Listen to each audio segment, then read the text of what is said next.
Every night, a little girl in a red dress would sit alone on the same park bench, no matter the weather. When the sheriff finally learned why, he had to turn away to hide his tears. The squad car's headlights swept across empty park benches at 9:47 p.m. Sheriff Mike Thompson drove slowly, doing his usual night patrol of Central Park. Same route, same time, same empty benches. Except for one. His foot eased off the gas when he spotted the small figure in the red dress. She sat there every night, hunched over what looked like a school notebook, her legs dangling off the wooden bench. The street lamp cast a yellow circle around her, making her seem even smaller than she was. Thompson's radio crackled. Dispatch to Unit 17. He grabbed the handset. Unit 17, go ahead. Got a noise complaint on Oak Street. Can you check it out? Thompson's eyes stayed on the girl. 10-4. I'll head there now. He didn't move the car. The girl's pencil kept moving across the page. She wore the same red dress she always did, though tonight she'd added a light jacket. Smart choice. The autumn air had turned cold enough to show breath. Unit 17, you copy that? Thompson clicked the radio. Copy. On my way. Still, he watched. A young couple walked past her bench. The woman looked back twice, then leaned into her partner and whispered something. Thompson knew that look.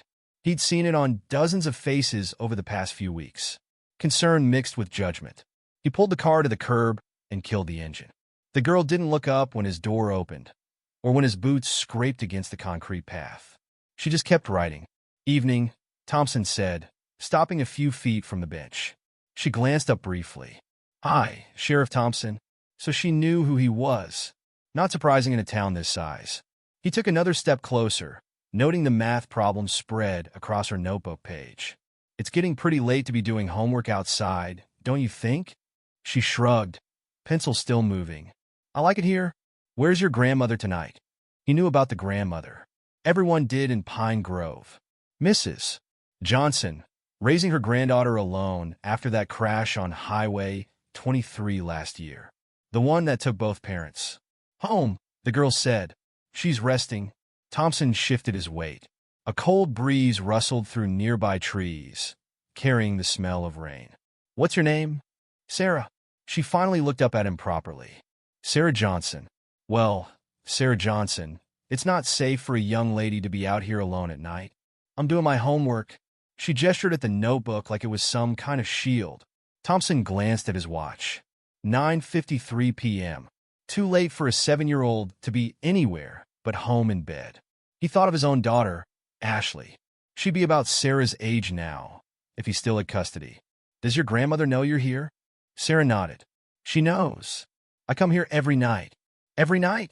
Thompson knew the answer. He'd seen her here all week during his patrols. To do my homework, she repeated firmly. Another couple walked past, this time with a dog. More stares, more whispers. Thompson felt the weight of his badge. He had a duty here. Sarah, I think it's time to head home. Want a ride? She shook her head hard. No, thank you. I'm not finished. What are you working on? He crouched down to her level, knees cracking. Math. She tilted the notebook slightly. And she stopped herself. And what? Sarah closed the notebook quickly. Nothing. Just math. Thompson's radio squawked again. Unit 17, status on that noise complaint? He straightened up with a grunt. Look, Sarah, I can't force you to leave, but I don't like seeing you out here alone. It's not safe. I'm okay, she said quietly. I do this every night. That's what worries me. He walked back to his car, feeling her eyes on him. In the rearview mirror, he watched her open the notebook again, bending close to the page in the yellow lamplight. The radio crackled once more. Unit 17, respond. Thompson started the engine. Unit 17 en route to Oak Street. He pulled away slowly, watching Sarah grow smaller in his mirror until she was just a red dot under the street lamp. His daughter Ashley used to wear red dresses. Before the divorce, before he lost her. He pushed the thought away and focused on the road ahead, but his mind kept drifting back to that lonely bench and the little girl with her notebook. A few raindrops hit his windshield. The weather report had predicted storms later. He wondered if Sarah would stay out in the rain, or if she'd finally go home. Something told him he already knew the answer. The noise complaint could wait another minute. He grabbed his phone and pulled up the department's database, typing Johnson, Sarah into the search field. Her school photo popped up, same determined expression she'd given him tonight.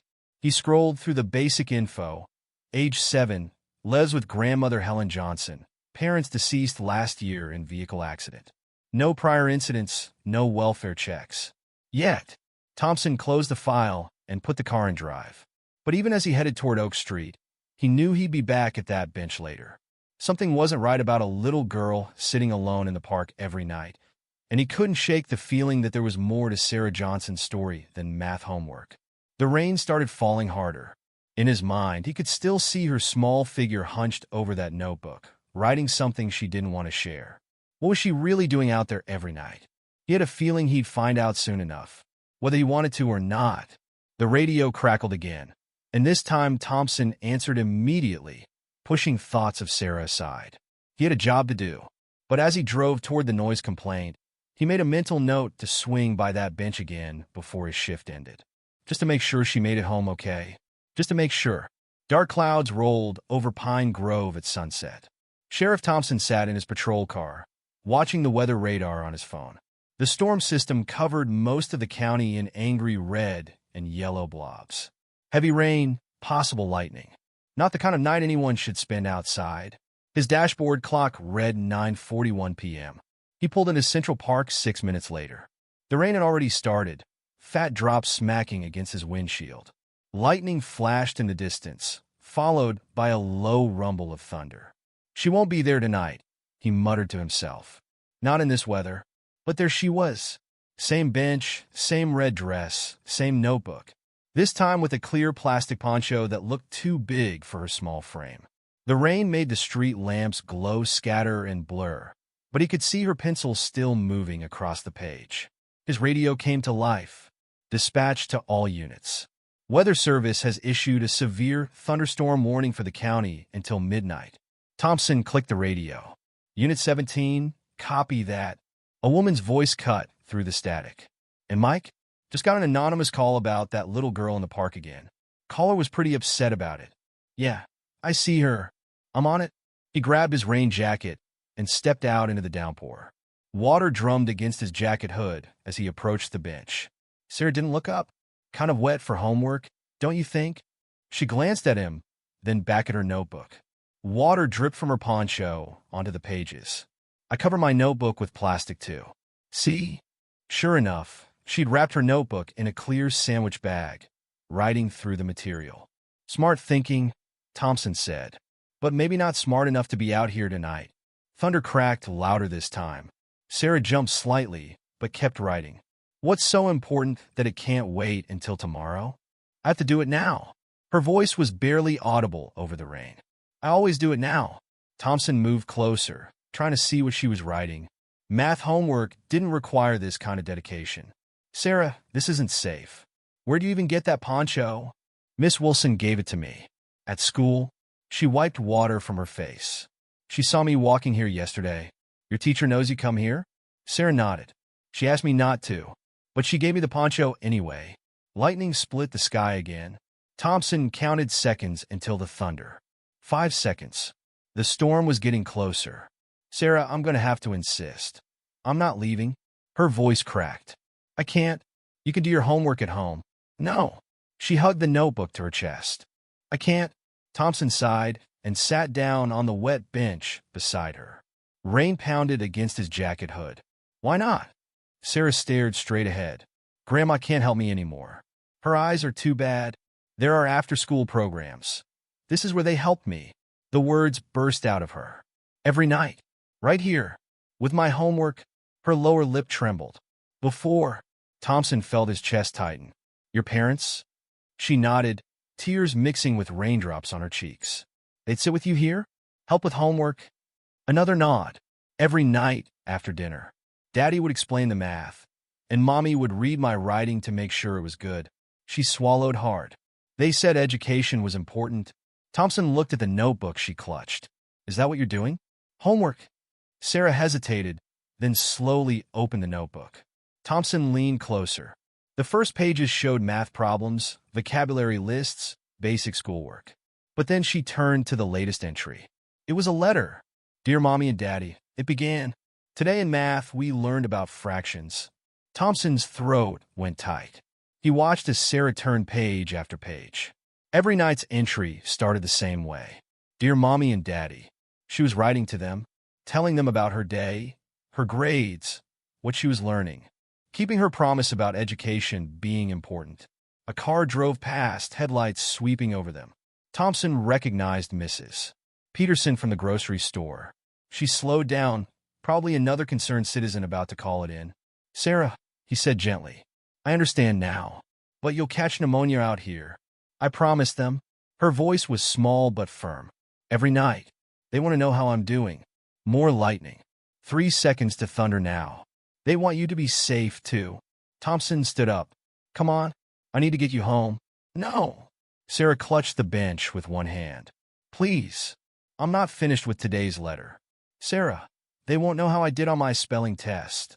Her voice rose with the wind. They won't know I got all A's this week. They have to know. A police dispatcher's training taught you to stay calm, stay professional. But Thompson felt something crack in his chest.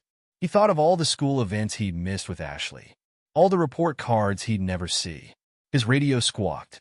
Unit 17, status check. Sarah was crying openly now, still gripping the bench. Her poncho whipped in the wind. Thompson made a decision. He clicked his radio. Unit 17. I'm 10 to 7 at Central Park. Taking care of something. Copy that. Everything okay? Yeah. He looked at Sarah. Just giving someone a few more minutes. He sat back down on the bench. Okay, Sarah. Finish your letter. But then I'm driving you home. She wiped her eyes with her sleeve. Really? Really? But tomorrow we need to figure something else out. Deal? She nodded and opened her notebook again.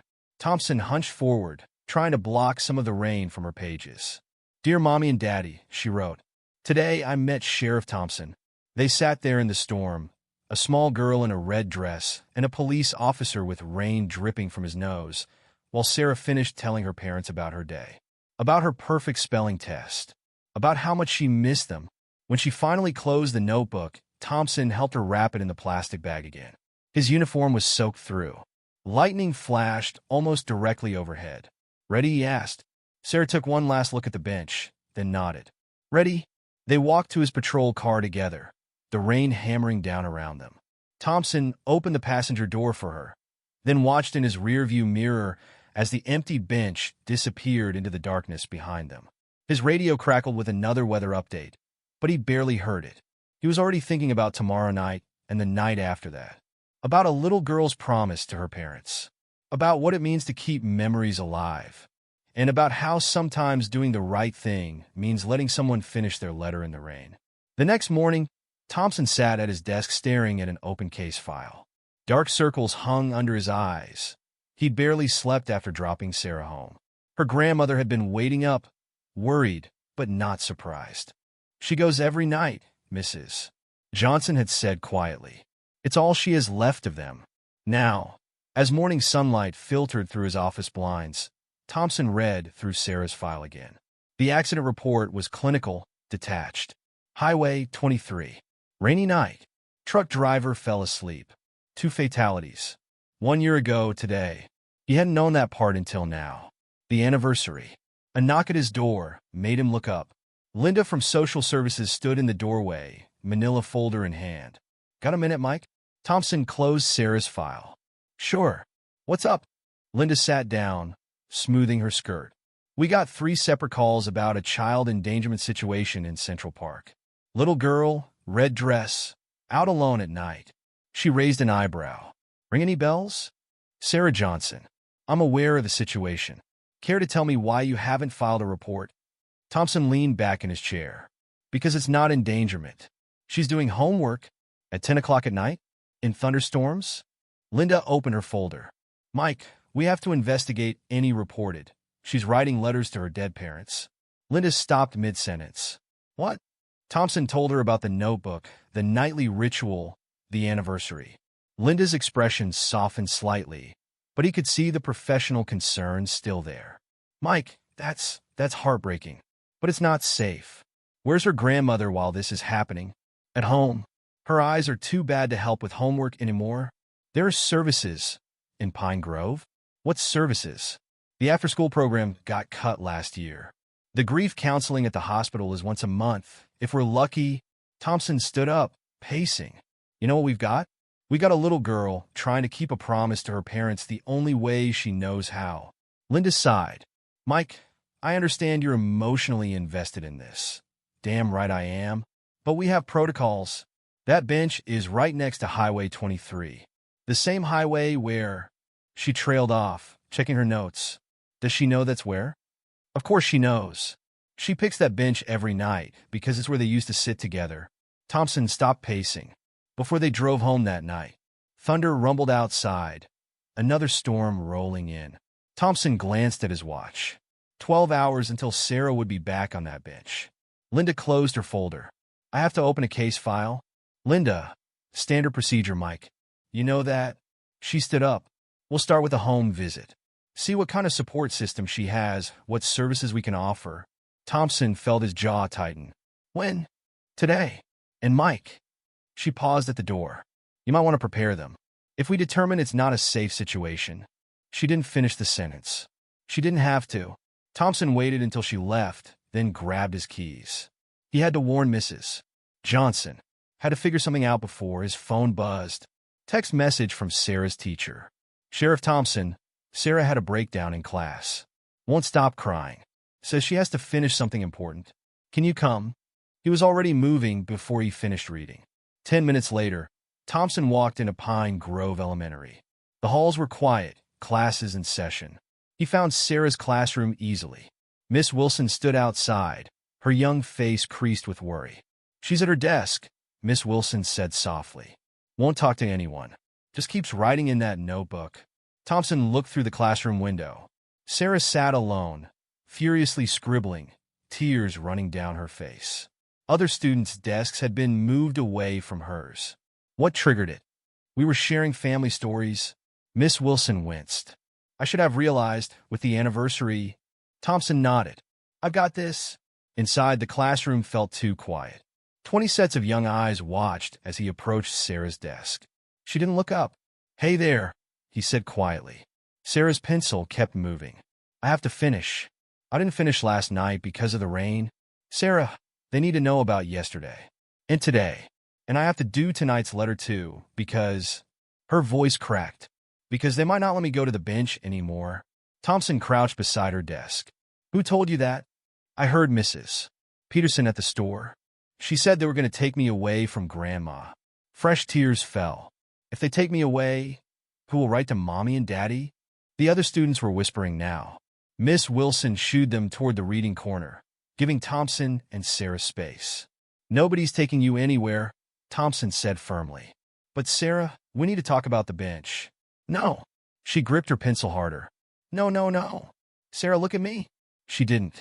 Sarah. He made his voice gentler. Please. Slowly, she raised her eyes to meet his. So much pain there. So much fear. Can I read one? He asked. One of your letters? She hesitated, then nodded. Flipped back a few pages. Dear Mommy and Daddy, Thompson read aloud. Today I got an A in math. Grandma couldn't see the paper very well, but she felt how many stickers the teacher put on it. 4 stickers means A+. I wish you could feel the stickers too. Thompson's voice wavered. He cleared his throat. I sit where we used to sit every night. Sometimes it makes me sad, but mostly it makes me feel like you're still helping me. Like if I write everything down, you'll know I'm still trying hard in school like you wanted. He couldn't finish. Sarah watched him waiting. These are beautiful letters, he managed finally. They need to know, she whispered. They need to know I'm okay. Thompson thought about his own daughter again. About all the things he'd missed, all the stories he'd never hear. Then he thought about Linda from social services, about regulations and protocols, and all the things that were about to crash down on this little girl's world. He made another decision. Sarah, he said carefully, what if I told you there might be a way to keep writing your letters, but somewhere safer than the bench? She wiped her eyes. Where? I have an idea. But first, we need to get you home. Your grandmother needs to hear about today, and... He sighed. We need to talk about some people who are coming to visit. The ones who want to take me away. No one is taking you anywhere, Thompson repeated. I promise. Sarah looked at her notebook, then back at him. Can I finish today's letter first? Thompson checked his watch. Linda wouldn't start her home visit for a few hours. Yeah, he said. You can finish. He stood up slowly, knees protesting again. I'll wait right here. Sarah bent over her notebook once more. Dear Mommy and Daddy, she wrote. Today I met someone who understands. Thompson watched her write, his mind already working on what came next. He had to find a way to protect this ritual of hers. Had to find a way to keep her safe without breaking her heart. Outside, thunder rumbled again. Another storm coming. But maybe this time, they'd be ready for it. Linda arrived at the Johnson house precisely at 2 p.m., her sensible shoes clicking up the worn concrete path. Thompson was already there, having brought Sarah home from school early.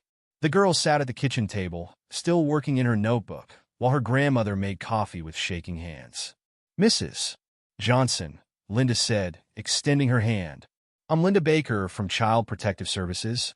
The old woman's handshake was fragile, but her voice stayed steady. Come in, Ms. Baker.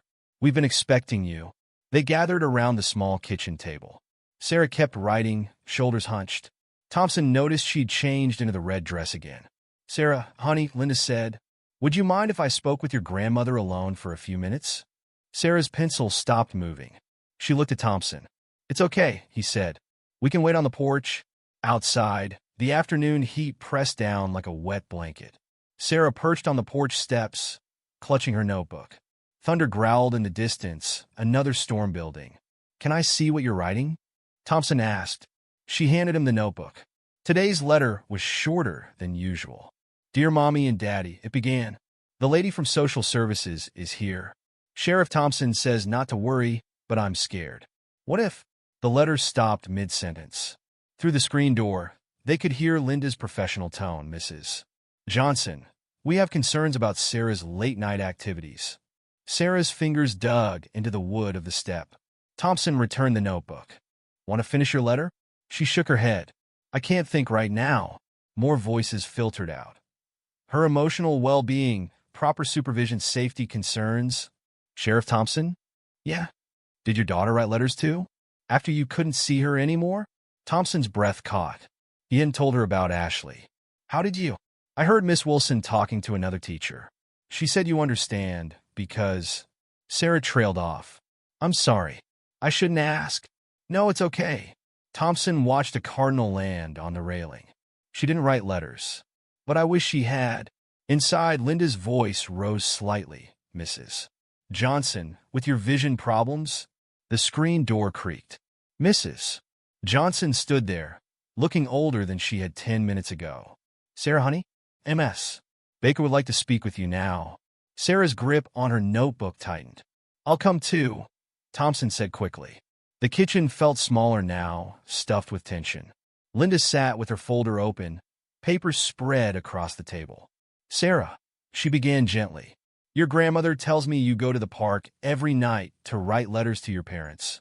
A nod. Can you tell me why you do that? Because... Sarah's voice wavered. Because they need to know.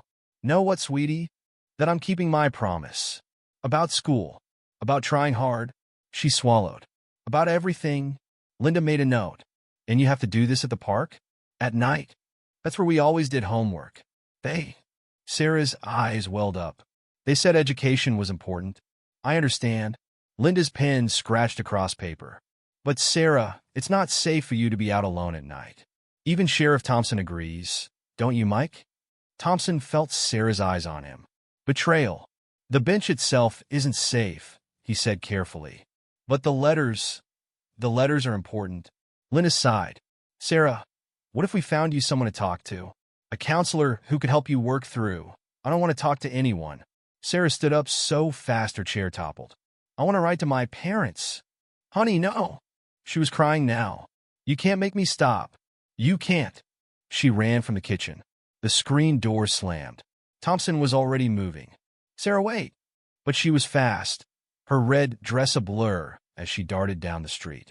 Thompson sprinted after her, boots heavy on the sidewalk. He knew where she was going. The park was empty when he got there, dark clouds gathering overhead. Sarah sat on her bench, writing frantically. "They can't make me stop," she said as he approached. "They can't. Sarah, I promised them." Her pencil raced across the page. "I promised I'd make them proud. I promised." The first fat raindrops started falling. "Sarah, please." Thompson sat beside her. "Look at me." She kept writing. "Sarah." He put his hand over hers, stopping the pencil. "I have an idea, but you have to trust me." Finally, she looked up. "What if," he said slowly, "you could keep writing your letters somewhere safe? Somewhere no one would bother you." "Where?" "The station has a small study room. It's quiet. It's dry." He gestured at the gathering storm. "No more sitting in the rain." Sarah frowned. "But this bench is just a bench. Your parents—" Thompson chose his words carefully. "Your parents aren't in the bench, Sarah. They're in here." He tapped her notebook. "In your letters. In your memories." Lightning flashed. Sarah flinched. "Would—" She hesitated. "Would you help me? Like you did last night? Every night if you want. Until we find a better solution." Thunder cracked overhead. Sarah jumped again, then looked at her notebook. Back at the bench. Up at Thompson. "Can I bring a picture of them? For the room?" "Of course." She thought for a moment longer, rain darkening spots on her dress. "Okay." Thompson helped her gather her things, just as Linda's car pulled up. The social worker got out, umbrella ready. "Sarah," Linda called, "your grandmother's worried sick." Sarah grabbed Thompson's hand. He squeezed back gently. "It's okay," he said. "I've got you." Linda approached slowly. "Sarah, I know you're upset." "She can keep writing her letters," Thompson interrupted. "At the station. Where it's safe. Where someone can watch out for her." Linda opened her mouth to object, then saw Sarah's face. "The hope there. We need to discuss protocols," she said finally. "Supervision requirements." "I'll handle it." Thompson's tone left no room for argument. "Sarah needs this. And I need—" He stopped. Sarah looked up at him. "What do you need, Sheriff Thompson?" He thought of Ashley again. Of all the moments he'd missed. "I need to make sure someone keeps their promises," he said quietly. "Even if I couldn't keep mine." The rain fell harder. Linda's umbrella wasn't quite big enough for all of them, but somehow, huddled together, they made it work. The study room wasn't much, just a desk, 2 chairs, and a small window overlooking the station parking lot. But Sarah's face lit up when Thompson opened the door. "This is all mine? All yours. From 7 to 9 p.m. every night." He flicked on the desk lamp. "As long as you need it." It had taken 3 days of paperwork, phone calls, and Linda's reluctant approval to set this up. Now, watching Sarah explore the tiny space, Thompson felt something tight in his chest loosen slightly. "Can I put their picture here?" She pointed to the wall above the desk. "Sure. Want me to hang it?" She pulled a worn photograph from her notebook. 2 smiling faces looked out from behind cracked glass. Her parents at some cookout or party, arms around each other. Thompson found a thumbtack in the desk drawer and carefully pinned it up. Sarah studied it for a long moment. "Perfect." A knock at the door made them both turn. Officer Jenny Chin stood there, night shift clipboard in hand. "Everything okay in here, Sheriff?" "All good, Jenny." "Sarah, this is Officer Chin. She'll be around if you need anything when I'm not here." Sarah clutched her notebook tighter. "You're not staying?" "Not tonight. Got a meeting with—" "The social worker lady?" Thompson nodded. "But Jenny will check on you, right?" "Every 30 minutes, Jenny confirmed. "Those are the rules we agreed to." Sarah sat at the desk, already opening her notebook. "I don't need checking on. I'm just writing letters." Jenny gave Thompson a look he knew well. The same look he'd gotten from half the force when he proposed this arrangement. Like he was crazy for letting a 7-year-old set up shop in a police station. Maybe he was. 7 to 9, he reminded Sarah. "Then Officer Chin drives you home. Deal?" "Deal." She was already writing. "Dear Mommy and Daddy." Thompson left her there, Jenny doing her first safety check. He had bigger problems waiting in his office. Linda sat primly in the visitor's chair, that damn folder open on her lap again. "Mike, we need to discuss this arrangement." "We already did. For 3 days. The liability issues alone are covered. I checked with legal." "It's not just that." Linda shuffled papers. "Sarah's teacher called me today. She's becoming withdrawn at school. Spending recess writing in that notebook instead of playing with other children. Thompson sat heavily in his chair. It's only been a few days. Exactly my point. This shrine you're letting her build here. It's not healthy. What's not healthy is ripping away the one thing holding her together. She needs grief counseling. Real counseling, not. Linda gestured vaguely. Not this. A noise in the hallway made them both look up. Sarah stood there, notebook in hand. I forgot to ask. She stopped when she saw Linda. Oh, it's okay, Sarah, Thompson said quickly. What did you need? Just water. Break room's down the hall. Jenny can show you. Sarah nodded, but didn't move. Her eyes were fixed on Linda's folder. Sarah? Linda's voice went professional sweet. Would you like to talk for a minute? No, thank you. Sarah backed away.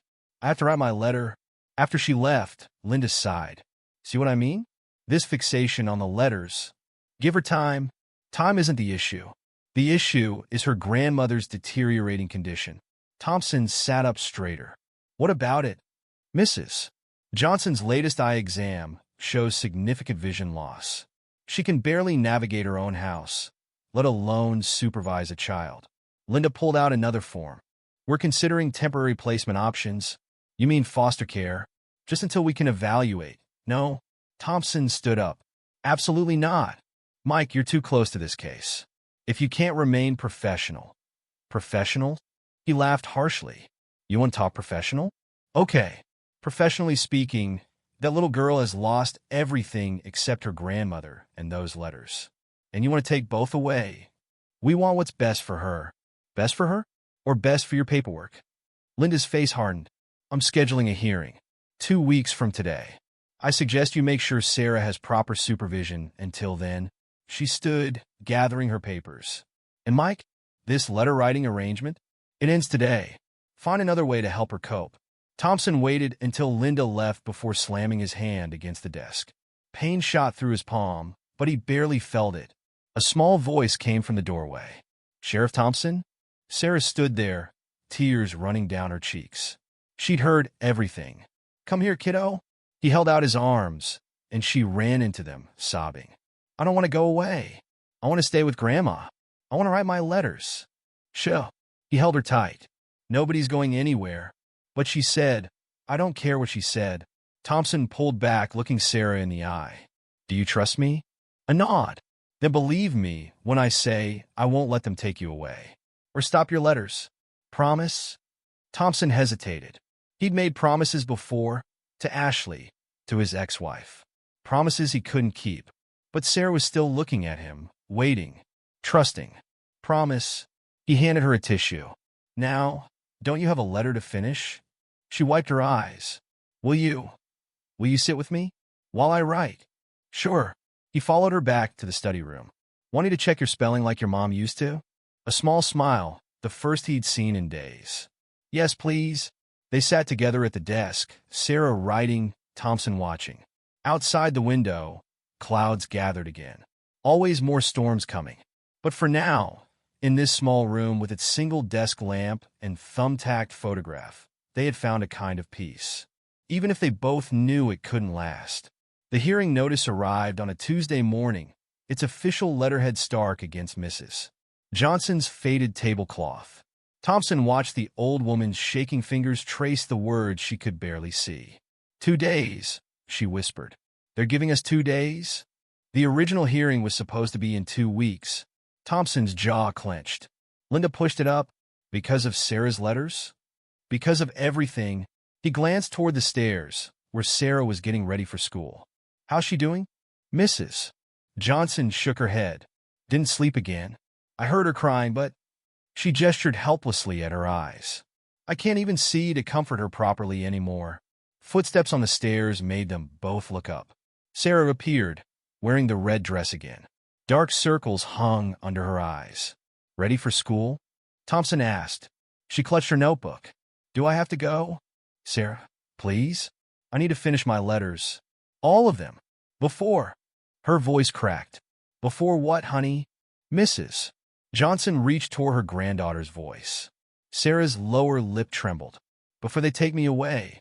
Thompson crouched down to her level. Nobody's taking you anywhere. Remember what I promised. But the hearing is just a meeting. where we tell them why you need to stay right here? He tried to sound more confident than he felt. With your grandmother, your letters, everything. Sarah's fingers tightened on her notebook. Can I bring my letters? To show them? Of course. Sarah? Mrs. Johnson's voice wavered. Come here, baby. Sarah went to her grandmother, who pulled her close, feeling for her face with uncertain hands. Your parents would be so proud of you, Mrs. Johnson whispered. So proud. A car honked outside. The school bus. Go on, Thompson said gently. I'll pick you up after school. We'll go to the station, work on those letters. Sarah hugged her grandmother once more, then ran for the door. They watched through the window as she climbed onto the bus, red dress bright against the gray morning. Mike! Mrs. Johnson's clouded eyes turned toward him. If they try to take her, they won't. But if they do, her voice strengthened. Promise me you'll make sure she can keep writing those letters. Wherever they send her. Thompson's phone buzzed, a text from Linda. Hearing moved to 9 a.m. tomorrow. Bring all relevant documentation. He clicked the phone off. Let's worry about one day at a time. The school day crawled by. Thompson kept busy with paperwork, patrol routes, anything to keep his mind off tomorrow. But at 3 p.m. sharp, he was parked outside Pine Grove Elementary. Sarah came out alone, walking slowly. Bad day? He asked as she climbed in. She nodded, opening her notebook. Can we go to the station now? Don't you want dinner first? No. I need to write. At the station, Sarah went straight to her study room. Thompson followed, worried by the desperate energy rolling off her. Sarah, I have to finish. She was already writing. I have to tell them everything. In case. In case what? In case I can't write anymore. The words burst out of her. What if they send me away? What if my new family won't let me write letters? What if she was crying now, tears splashing onto the page? What if they make me forget? Thompson pulled up the other chair. Look at me. She didn't. Sarah, please. Slowly, she raised her eyes. No one, he said firmly, can make you forget your parents. No one can take away your memories. Or your letters. But Linda said, I don't care what Linda said. Tomorrow at that hearing, we're going to tell them exactly why you need to stay with your grandmother. Why these letters matter. What if they don't listen? Thompson thought of his own custody hearing. Of watching Ashley leave with her mother, not looking back. Then we'll figure something else out. Together. Sarah wiped her eyes. Will you help me? With the letters? Of course. They worked until 9, Sarah writing frantically, Thompson checking spelling and grammar, just like her mother used to. When Officer Chun came to drive them home, Sarah's hand was cramping, but she'd filled 10 pages. Just one more, she begged. Tomorrow, Thompson promised. After the hearing, that night, unable to sleep, Thompson sat in his kitchen reading Sarah's case file again, looking for anything that might help. His phone lit up. A text from Jenny at the station. You need to come see this. He drove to the station, following Jenny to Sarah's study room. Papers covered the desk, dozens of letters arranged in neat rows. She must have snuck back in, Jenny said. Used the back door while I was on patrol. Thompson picked up the nearest letter. The handwriting was shaky, desperate. Dear Mommy and Daddy, if they take me away tomorrow, I want you to know. Another letter. I promise I'll never forget you. Even if... And another. Please don't be mad if I can't write anymore. I tried so hard. Thunder cracked outside. Thompson looked up sharply. The park, he said. She's not here anymore. She's... He was running before he finished the sentence. Rain pounded against his windshield as he sped towards Central Park. Lightning illuminated the empty playground, the deserted walking paths, and there, on that same bench, a small figure in a red dress. Sarah. She didn't look up from her notebook, even as rain soaked through her clothes. Sarah, stop. I have to finish, she screamed over the storm. I have to tell them everything before. You can tell them tomorrow, and the next day, and the next. No. She was sobbing now, rain and tears mixing on her face. They're taking me away, just like they took your daughter away. And then I can't. I won't be able to. Thompson reached for her, but she jerked away. Sarah, please. I promised them. Her voice broke. I promised I'd make them proud. I promised I'd work hard. I promised. She collapsed against him suddenly, the notebook falling to the wet ground. I promised. Thompson held her as she cried, rain hammering down around them. Her small body shook with sobs. I don't want to go, she whispered. Please don't let them take me away. Thunder rolled overhead. Thompson looked at the bench where this had all started, where a little girl had tried so hard to keep her parents' memory alive. And he made one more promise. They'll have to go through me first. The courthouse loomed gray and imposing in the morning light. Sarah sat between Thompson and her grandmother in the waiting area, wearing a clean dress, still red, but not her usual one. Her notebook lay in her lap, pages wrinkled from last night's rain. Sarah Johnson? A clerk appeared with a clipboard. They're ready. The hearing room felt too big and too small at the same time. Linda sat at one table with her files spread out. Thompson guided Sarah and Mrs. Johnson to the other table, helping the old woman find her chair. Judge Martinez looked down from her bench, reading glasses perched on her nose. Let's begin. Linda stood, professional mask firmly in place. Your Honor, we're here today regarding the custody and care of Sarah Johnson, age 7. Due to concerns about inadequate supervision and potentially harmful coping behaviors. Objection. Thompson stood up. Speculation about harm without evidence. The judge raised an eyebrow. Sheriff Thompson, this isn't a criminal trial. But noted. She turned to Linda. Continue. We have documented instances of the child being alone in public spaces late at night, engaging in concerning ritualistic behaviors. Writing letters, Thompson interrupted. She was writing letters to her parents. Sheriff, Judge Martinez's tone held a warning. Ms. Baker has the floor. Linda pulled out more papers. Given Mrs. Johnson's deteriorating vision and inability to properly supervise, I take care of my grandbaby just fine. Mrs. Johnson's voice shook but carried. I may not see well, but I know where she is. I know she's safe.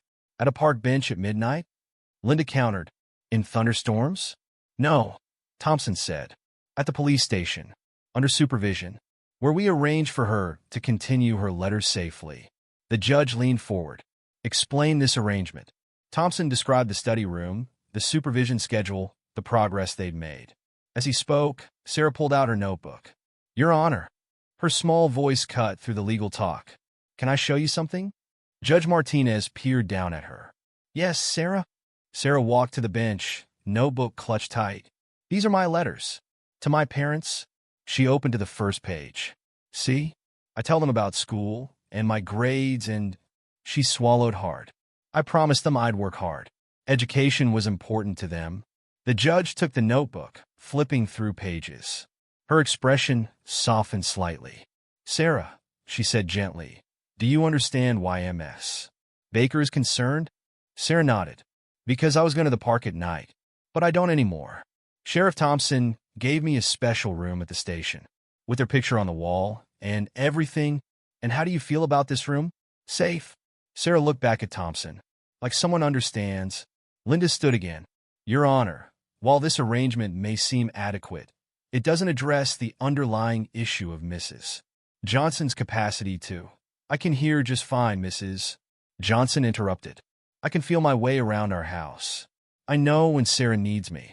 And when she needs something I can't give her, like help with homework, I found a way. Through Sheriff Thompson. The judge studied them all for a long moment. Ms. Baker, what exactly are you proposing as an alternative? Temporary placement with a foster family until... No. Sarah ran back to her grandmother, clinging to her arm. Please don't make me go. Sarah. The judge's voice was firm but kind. No one's making any decisions yet. But I need you to tell me honestly. Are you happy living with your grandmother? Yes. She takes care of me and loves me and... Sarah took a deep breath. And she understands about the letters. About keeping my promise. Judge Martinez turned to Thompson. Sheriff, this arrangement at the station, you can guarantee proper supervision? Yes, Your Honor. We have protocols in place, documented check-ins. And you're willing to continue this indefinitely? Thompson met Sarah's eyes. As long as she needs it. The judge made some notes, then looked at Linda. Ms. Baker, I understand your concerns. But I'm not seeing evidence of neglect or endangerment. What I'm seeing is a family adapting to loss in their own way, with community support. Linda shuffled her papers. Your Honor, the liability issues have been addressed according to Sheriff Thompson's documentation. The judge removed her glasses. Unless you have evidence of actual harm or neglect, I'm inclined to leave the current arrangement in place. Sarah's grip on her grandmother's arm tightened. However, the judge looked at Thompson. I want monthly progress reports. And Mrs. Johnson, you'll need to have regular vision checks, document any changes. Can you do that? Yes, Your Honor. Mrs. Johnson's voice wavered with relief. And Sarah? Sarah looked up. Yes. Keep writing those letters, but stay safe doing it. Deal? A small smile broke through. Deal? Then in the matter of custody, I'm ruling that Sarah remains with her grandmother, with the current support system in place. The judge banged her gavel. We're adjourned. Linda gathered her files, lips tight.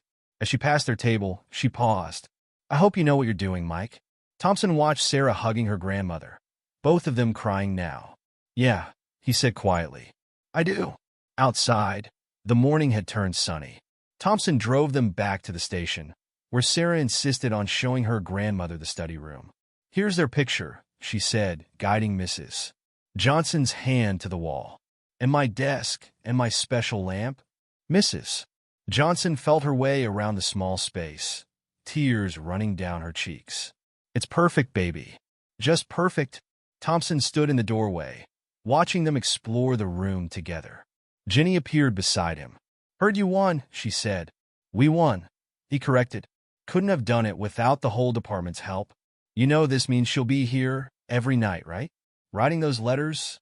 Thompson thought of all the letters he'd never written to Ashley. All the words left unsaid. Good, he said softly. Some promises need to be kept. Sarah looked up from showing her grandmother the desk. Sheriff Thompson, can I write my letter now? I want to tell them about today. He checked his watch. It's not 7 yet. Please? Just this once? Thompson smiled. Just this once? He helped Mrs. Johnson find a chair, then sat beside Sarah as she opened her notebook to a fresh page. Dear Mommy and Daddy, she began, today I kept my promise. 2 months after the hearing, Thompson helped Sarah hang a new bulletin board in the study room. She'd outgrown the single thumbtack photo. Now she had a collection of memories to display.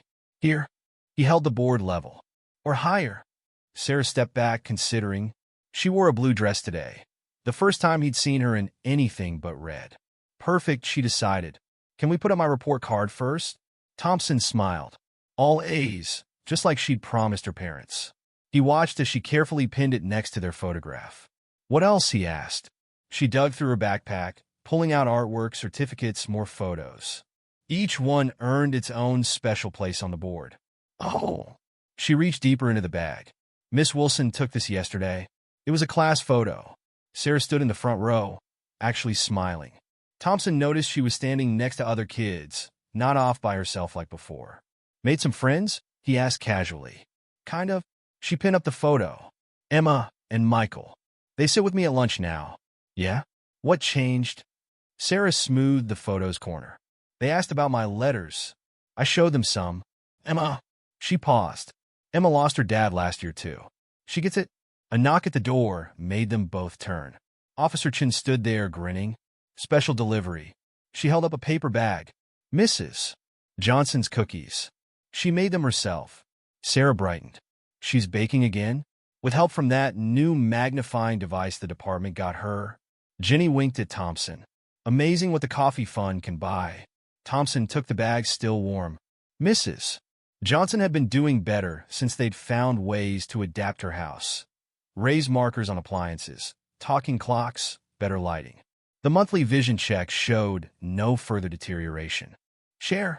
He offered the bag to Sarah. She took a cookie, then looked at her bulletin board. At the photograph of her parents. Can I save one? For later. Sure.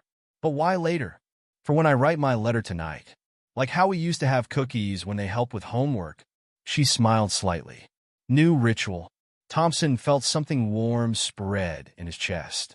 New ritual sounds good. Jenny cleared her throat. Speaking of rituals, don't forget about tomorrow. What's tomorrow? Sarah asked. Thompson shot Jenny a look. but the officer just grinned and left. Sheriff Thompson? Sarah's voice went suspicious. What's tomorrow? He sighed. Well, remember how you said Emma and Michael were being nice to you? She nodded. Think they want to come over after school? Maybe do homework together. Sarah's eyes widened. Here, if you want. We cleared it with their parents. Set up some extra desks. They can stay until your usual writing time. But she glanced at her parents' photo. This is my special place. Still will be. From 7 to 9, just like always. He crouched down to her level. But maybe sometimes it could be special for your friends too? Sarah thought about it, looking around the small room that had become her sanctuary. Would? She hesitated. Would you still check my spelling? Every time? And we'd still have cookies? He patted the paper bag. Your grandmother made extra. Sarah walked to her bulletin board, touching each item softly. The report card, the class photo, her parents' smiling faces. I think, she said slowly, they'd like that. Them helping other kids too. Thompson smiled. Yeah, I think they would. Another knock made them look up. Linda stood in the doorway, her usual folder tucked under her arm. Sarah tensed. Is something wrong? No, honey. Linda's professional mask slipped slightly. Just a monthly check-in. And she pulled something from her folder. A letter came to our office. From your old bench. Sarah took the envelope carefully. From the bench? Someone left it there. A little girl about your age. Linda's voice softened. She saw you writing there months ago. Said you inspired her. With trembling fingers, Sarah opened the letter. Dear Park Bench Girl, she read aloud. I saw you writing letters to your mom and dad. I lost my dad last year. I never thought about writing to him. But now I do. Every night like you did. Thank you for showing me how. Love, Emma. Sarah looked up at Thompson, tears in her eyes. Emma wrote this? He nodded. Found out this morning. That's why we thought. Maybe she and Michael could use a quiet place to do homework too. And write letters? If they want. Sarah walked to her desk, running her hand over its smooth surface. Then she did something Thompson had never seen before. She moved her chair over, making room for another. Okay, she said. They can come. Linda made some notes in her folder. I'll update the supervision protocols. Add the new names. Thank you, Sarah said quietly. Linda paused at the door. Sarah? I'm glad I was wrong. About all of this. After she left, Sarah started arranging the extra desks, making sure each one could see the bulletin board. Sheriff Thompson? Yeah. Can we get more thumbtacks? For Emma's letters? And Michael's drawings? He likes to draw his mom, since she's away in the army. Thompson watched her planning spaces for her friends' memories, making room for their stories beside her own. We'll get as many thumbtacks as you need. Later, after Sarah had gone home, Thompson sat in the quiet study room. He pulled out his phone, scrolling to Ashley's number. He hadn't called in months, not since the custody battle. But maybe he started typing. Dear Ashley, I saw your school picture online. Straight A's. I'm so proud. Outside his office, thunder rolled, another storm coming. But inside, in this small room with its bulletin board of memories, something new was growing. Something like hope. 6 months after Sarah's first letter in the study room, Thompson stood in his office watching 3 kids through the window. Sarah sat between Emma and Michael at their usual desks, all of them bent over notebooks. The bulletin board behind them had grown crowded with memories. Report cards, drawings, letters, photographs. 2 other kids had started coming too, each with their own stories, their own grief, their own rituals. His phone buzzed. A text from Ashley. Got your letter. Here's my science project. Thompson smiled. They'd been writing back and forth for months now. Not quite healing, but something close. A knock at his door. Linda stood there, final case file in hand. Ready? He nodded. Time for Sarah's last official review. They found Mrs. Johnson already in the conference room, her familiar path from door to chair confident now. Sarah sat beside her grandmother, wearing a dress that wasn't quite red or blue, but something in between. Let's make this quick, Linda said, opening her folder. Sarah's grades? All A's, Mrs. Johnson answered proudly. Honor roll again. Extracurricular activities? Study group leader, Thompson said. Here at the station. 5 kids now. Linda made notes. And the letters? Still writing, Sarah said. Every night. But Thompson looked at her. But what? Sometimes. She twisted her hands together. Sometimes I write about other things too. Not just school. Like how Emma and I joined soccer, or Michael's mom coming home from deployment, or she glanced at Thompson, or how Sheriff Thompson's daughter might visit this summer. Linda raised an eyebrow. Ashley's coming? Thompson nodded. Maybe. We're working on it. I see. Linda wrote something else. Sarah, how are you feeling about everything? The study room, your friends, all of it? Sarah looked at the window where Emma and Michael waited. At her grandmother, whose hands no longer shook when reaching for her. At Thompson, who still checked her spelling every night. I feel... She touched the notebook in her lap. I feel like they'd be proud. My parents. Not just of my grades, but... She smiled slightly. Of everything, Linda closed her folder. Well, I think we can make this the final review. Unless anyone objects? No one did. Just one more thing. Linda pulled an envelope from her briefcase. This came to our office. From the park maintenance crew. Sarah took the envelope. Inside was a small brass plaque and a letter. Dear M.S. Johnson, she read aloud.